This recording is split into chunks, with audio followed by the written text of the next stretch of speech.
আজ আমি তোমাদের একটা নারকোলের সন্দেশ বানিয়ে দেখাচ্ছি। আমি যেভাবে ঘরে বানাই সেই সব অল্প উপকরণ দিয়ে করে দেখাচ্ছি। এখন তো আর নারকোলের সন্দেশ কোনো মিষ্টির দোকানে কিনতে পাওয়া যায় না। সেই কবে দুর্গাপুজো যাবে, তারপর বিজয়া দশমীর সময় ওই নারকোল ছাপা কিনতে পাওয়া যায়। তখন একটু নারকোলের জিনিস খাওয়া যায়। তাই আমি সামান্য উপকরণ দিয়ে সন্দেশটা বানিয়ে দেখাচ্ছি।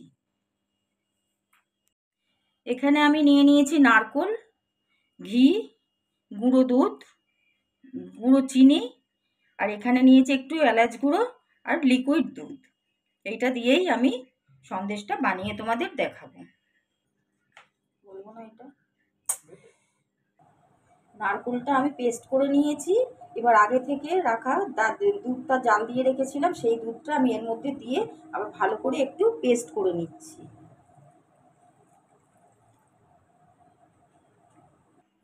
কড়াইটা বসিয়ে দিলাম, কড়াইটা গরম হয়ে গেছে। এবার আমি 1 চামচ ঘি দিয়ে দিলাম। ঘিটা গরম হয়ে গেছে। এবার আমি এই নারকোলটা বেটে রেখেছিলাম সেই পেস্টটা এর মধ্যে দিয়ে দিচ্ছি।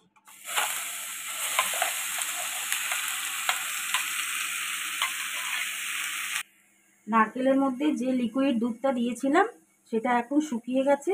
এবার আমি এর মধ্যে এই চিনি গুঁড়োটা দিয়ে দিচ্ছি।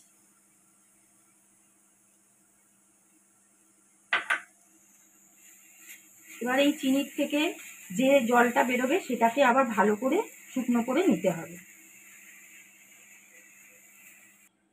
চিনি থেকে যে জলটা বেরিয়েছিল সেই জলটা শুকিয়ে গেছে। এবার আমি দিয়ে দিচ্ছি কিছুটা গুঁড়ো দুধ।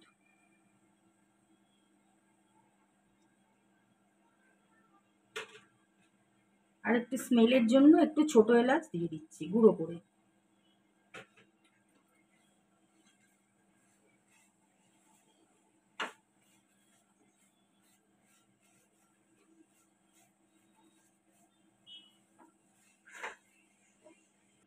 এবার আমার সন্দেশের পুরটা পুরো রেডি হয়ে গেছে।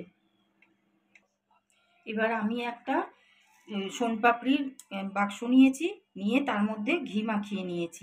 এবার এই মিশ্রণটা আমি এর মধ্যে দিয়ে দেব।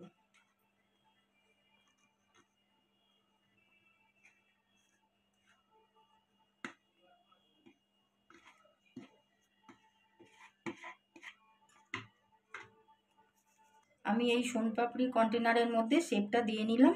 এবার আমি এটা আধ ঘন্টার জন্য ফ্রিজে তুলে দেবো। তারপর তোমাদেরকে আবার দেখাচ্ছি। ঘন্টা হয়ে গেছে, সন্দেশটা আমার জমে গেছে। এবার আমি কাটবো, তোমরা দেখো।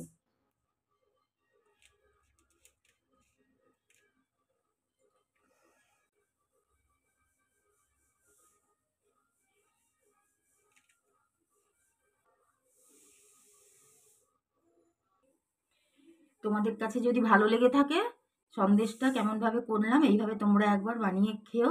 আর তোমাদের যদি ভালো লেগে থাকে অবশ্যই তোমরা সাবস্ক্রাইব করে বেল বটনটা টিপে দিও।